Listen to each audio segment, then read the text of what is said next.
আসসালামু আলাইকুম। প্রিয় চাকরি প্রত্যাশী ভাই বন্ধুরা, আসসালামু আলাইকুম। আয়কর গোয়েন্দা ও তদন্ত ইউনিটে স্নাতক এইচএসসি পাশে ৬২ পদে নিয়োগ বিজ্ঞপ্তি প্রকাশ হয়েছে। উক্ত নিয়োগ বিজ্ঞপ্তিতে আবেদনের তারিখ এবং শেষ কী তা বিস্তারিত তুলে ধরছি। বিস্তারিত তুলে বলতে যেমন আবেদনের সময় হয়েছে 1 মে 2024 এবং আবেদনের শেষ তারিখ হলো 15 মে 2024। বুঝতে পারছি? আবেদনের শেষ তারিখ হলো আবেদনের শুরু হলো 1 মে 2024 এবং আবেদনের শেষ তারিখ 15 মে 2024। তবে বয়স হলো 18 থেকে 30 বছর এবং মুক্তিযোদ্ধাদের ক্ষেত্রে 18 থেকে 32 বছর পর্যন্ত। তো এই আরই যেমন কোন কোন পদে নিয়োগ বিজ্ঞপ্তি প্রকাশ হয়েছে তা বলে দিচ্ছি, একটু ধৈর্য সহকারে থাকুন। যেমন নিয়োগ বিজ্ঞপ্তিটি প্রকাশ হয়েছে বাংলাদেশ প্রতিদিন 30শে এপ্রিল 2024। আর আমি তো বলে দিলাম কোন কোন তারিখে আবেদনের শুরু এবং আবেদনের শেষ তারিখ। এই তো আমাদের পেজে অবশ্যই আমি বলে দিব, আবেদন করার লিঙ্ক বিস্তারিত আমি বলে দেব।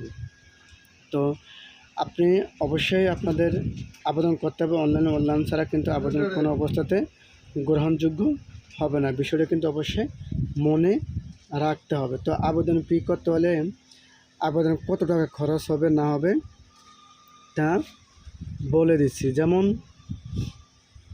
আবেদন ফি হলো 1, 2 ও 3 শ্রেণী কর্মীদের জন্য পরীক্ষার ফি বাবদ 200 টাকা এবং টেলিটক সার্ভিস ফি 23 টাকা, মোট 223 টাকা। এটা হলো অফেরতযোগ্য। বুঝতে পারছি? এবং 5 নং কর্মীদের জন্য পরীক্ষার ফি বাবদ হলো 100 টাকা, টেলিটক সার্ভিস ফি হলো 12 টাকা, মোট 112 টাকা। তবে 72 ঘন্টার মধ্যে জমা দিতে হবে। এখানে বিশেষভাবে উল্লেখ্য যে অনলাইনে আবেদনপত্র সকল অংশ সাবমিট করা হলেও পরীক্ষার ফি জমা না দেওয়া পর্যন্ত আবেদনপত্র কোনো অবস্থাতে গ্রহণ করবা হবে না। বিষয়টি কিন্তু অবশ্যই মনে রাখতে হবে। যাই হোক, এখন কোন কোন পদে নিয়োগ বিজ্ঞপ্তি প্রকাশ হয়েছে, গ্রেড, বেতন, স্কেল কত, শিক্ষাগত যোগ্যতা কেমন তা বলে দিচ্ছি। যেমন কম্পিউটার অপারেটর, প্রধান সহকারী, উচ্চমান সহকারী, অফিস সহকারী কাম কম্পিউটার মুদ্রাতিক। কম্পিউটার অপারেটর হলো 2 জন, শিক্ষাগত যোগ্যতা হলো স্নাতক ডিগ্রি, বেতন হলো 11,000 থেকে 26,590 টাকা, গ্রেড হলো 13। দ্বিতীয় নম্বর পদ হলো বর্তমান প্রধান সহকারী, বেতন হলো 11,000 থেকে 26,590 টাকা, গ্রেড হলো 13, পদের সংখ্যা হলো 1টি। শিক্ষাগত যোগ্যতা হলো তাও স্নাতক ডিগ্রি পাস এবং দ্বিতীয় জ্ঞানী সমতল থাকতে এবং কম্পিউটারের বেসিক কোর্সে উত্তীর্ণ হতে হবে। তৃতীয় নম্বর পদ হলো উচ্চমান সহকারী, পদের সংখ্যা হলো 2টি, বেতন হলো 10,200 থেকে 24,680 টাকা, গ্রেড হলো 14। শিক্ষাগত যোগ্যতা কোনো অনুমোদিত বিশ্ববিদ্যালয়তে স্নাতক বা সমমান ডিগ্রি থাকতে হবে এবং কম্পিউটারের বেসিক ট্রেনিং কোর্সে উত্তীর্ণ হতে হবে এবং কম্পিউটার ওয়ার্ড প্রসেসিং সহ ইমেল ও ফ্যাক্স পরিচালনার দক্ষতা অভিজ্ঞতা থাকতে হবে। তাছাড়া কিন্তু হবে না। বিষয়টা কিন্তু অবশ্যই মাথায় রাখতে হবে। চতুর্থ নম্বর পদ হলো অফিস সহকারী কাম কম্পিউটার মুদ্রাতিক, বেতন হলো 9,300 থেকে 22,490 টাকা, গ্রেড হলো 16, পদের সংখ্যা হলো 31টি। শিক্ষাগত যোগ্যতা হলো এইচএসসি পাস বা উচ্চ মাধ্যমিক পাস, তবে কম্পিউটার ব্যবহারের দক্ষতা থাকতে হবে। Computer word processing, mail, machine ইত্যাদি দক্ষতা থাকতে হবে। পঞ্চম নম্বর পদ হলো অফিস সহায়ক, বেতন হলো 8,250 থেকে 20,010 টাকা, গ্রেড হলো 20, পদের সংখ্যা হলো 26টি। শিক্ষাগত যোগ্যতা হলো এসএসসি পাস, যেটা আমরা মেট্রিক পাস বলে থাকি। বুঝতে পারছি?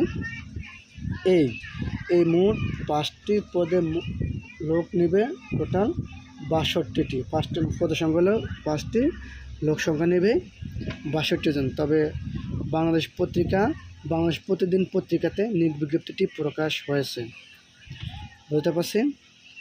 তবে বাংলাদেশের যে কোনো নাগরিক আবেদন করতে পারবে, তাতে সমস্যা নাই। বয়স হলো 18 থেকে 30 বছর এবং মুক্তিযুদ্ধদের ক্ষেত্রে 18 থেকে 32 বছর।